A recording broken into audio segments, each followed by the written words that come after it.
yau za mu zo da yadda za a koya yadda za a cire background daga cikin bidiyo ko hoto. Farko abin da za ka yi, za ka shiga Play Store sai ka je ka ɗauko CapCut wannan application din ce kun ganta CapCut ita za ka je ka ɗauko a Play Store wannan application a Play Store za ka shiga ka ɗauko ta dan ka tashi yanzu sai ka shiga cikin ta za ta bude ma sai ka jira sai ka shiga za ka shiga new project za ka shiga new project gashi sai ka danna wannan new project din idan ka shiga sai ka taba shi haka yanda ka taba zai kawo ka wajen nan abin da za ka yi farko abin da za ka yi bidiyo za ka cire sai ka fara ɗauko hoton background din da kake so ka canza yanzu bari mu je mu ɗauko background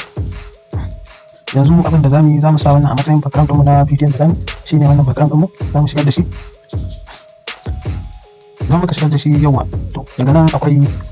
akwai wannan wajen zaka shiga overlay ga tana overlay zaka taba ta wannan overlay zaka taba ta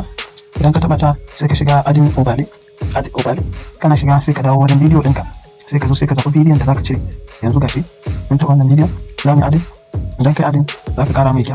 mai girma gashi shi ma hoton da ka ɗauko ko background da ka ɗauko za ka ƙara mai tsayi ya kai tsayin bidiyon yayin da kai haka sai ka taɓa wancan da kai overlay to anan za ka matso gashi nan cut out za ka dangwada shi za ka yi remove background in ka remove background sai ka yi okay gashi wannan hoton za ka yi matsar da shi haka gashi nan yawwa gashi ka canza background ɗinka yanzu za ka yi playing background gashi wannan abu remove background yana irgawa in ya gama irgawa in ya kai 100 yana fita nonon yadda kake so ya fita yadda kake so in bacin ba kake so za ka iya ka zuke abin ka kawo shi haka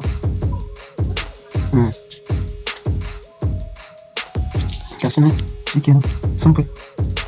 gashi nan ka cire background gashi